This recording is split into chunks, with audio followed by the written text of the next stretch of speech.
This video is about the Litepro folding bike, which I bought back in November and I've been riding ever since.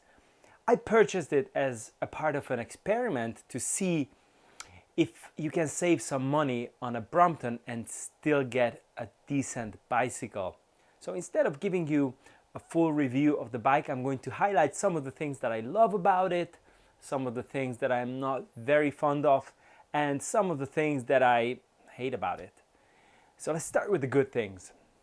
I love that the bike folds small. I know that this isn't specific to Litepro. In fact, this bike is almost a carbon copy of a Brompton, but I'm still impressed with just how small it folds and how portable it is.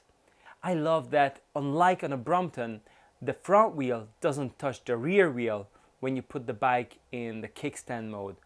On a Brompton, you can't turn the wheel when the bike is half folded, and if you're not careful, you may end up damaging your fender too. It's a small thing, but it's something nice to have when you don't want to fold your bike completely and you're looking to balance the bicycle. Now, the riding experience is also very good. The bicycle feels sturdy and quite comfortable. I'm not worried about the hinges or the welding breaking and the bike falling apart. The handlebar has some play, but it's not alarming and it doesn't affect the riding experience. I like that I can attach any Brompton compatible bag to the luggage block. As you can see, I mounted this basket to a luggage frame and it works like a front basket. The bike still folds great without having to remove it. Just like the luggage block, most Brompton accessories are also compatible with the Litepro, so much so that I bought a Switch e-bike conversion kit and it works great with the bike out of the box without any modifications. I like the way the hinge mechanism is secured into place when you unfold the bike. Instead of an aluminum clamp holding the two joining parts together outside like on a Brompton, the tube and the clamp are shaped in a way that they hold the two parts together inside the tube. I'm not sure if this is ever a problem on a Brommy, but it seems more secure to me. I also like the tires on this bicycle. Even though they are neither Schwalbe nor Continental, but Innova, which I had never heard of before, I feel that they offer a good riding experience. I haven't had any punctures with them in the last 6 months that I've used them. They offer sufficient grip and they are good at holding pressure too. I also like that the internal gear hub is an original Sturmey Archer and they didn't want to save money on this component. I am confident that this is going to last a long time. Now let's get to the things that I don't like about the Litepro, because there are quite a few of those as well. Well, my shopping experience was a mixed bag with lots of negative surprises. Many of them were transportation related, so I'm not going to list them out, but instead I'm going to put a link in the description so you can check out the video that I made about it. I received a new rack, a chain tensioner, and a new saddle from Litepro free of charge when I made a complaint about the state of the bike. They also issued a $300 refund when I produced the video and photo evidence. I was disappointed with the shipping, but their customer service was okay. In order to keep the cost down, Litepro had to cut some corners. I expected this to a certain extent, but let's see what those corners are.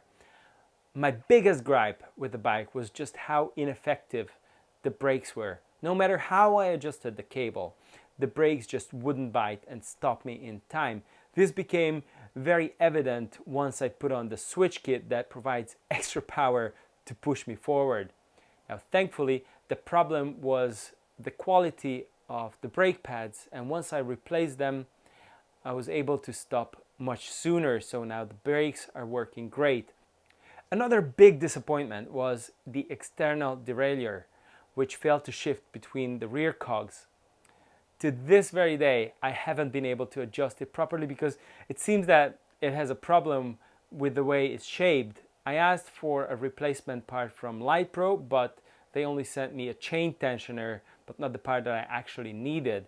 Thankfully, some electrical tape does the magic and the bike shifts fine now. Also, the rear fender of this bike is just too short and it's not functional at all. It's so short that you end up with water and mud all over your back when you ride in the rain, just like you didn't have a fender at all. It would only take an extra 4 or 5 inches to make it usable. The stock saddle that comes with the bike is a cutout style sports saddle, which doesn't go well with the riding style of this bike.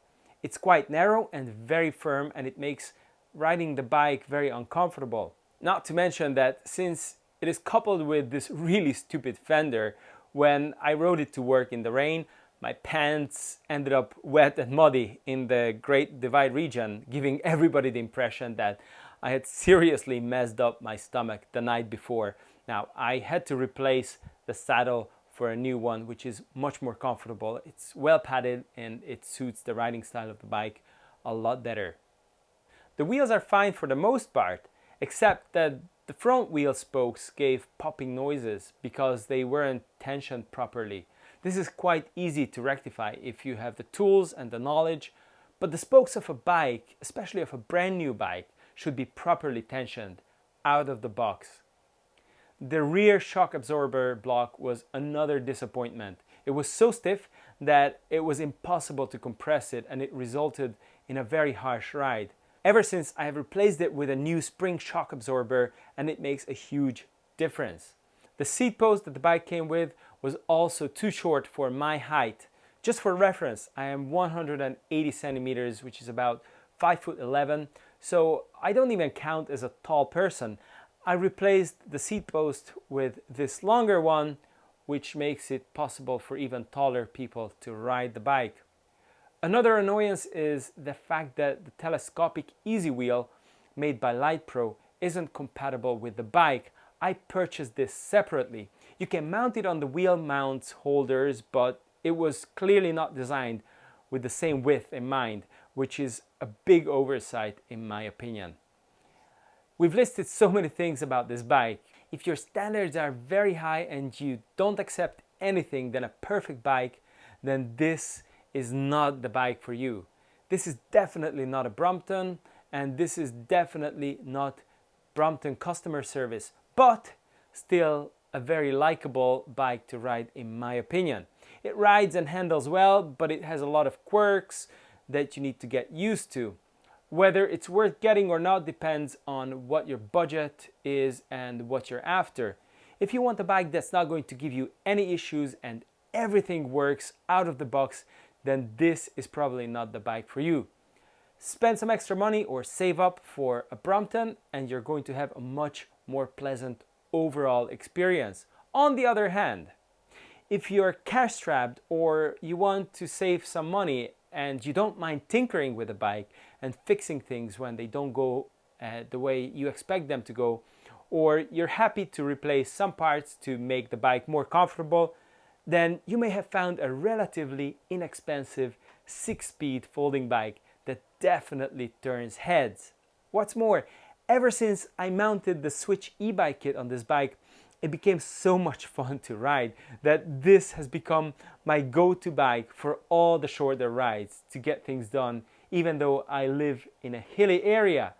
Here's a video explaining the experiment with the Switch kit, which takes the riding experience to the next level. See you there.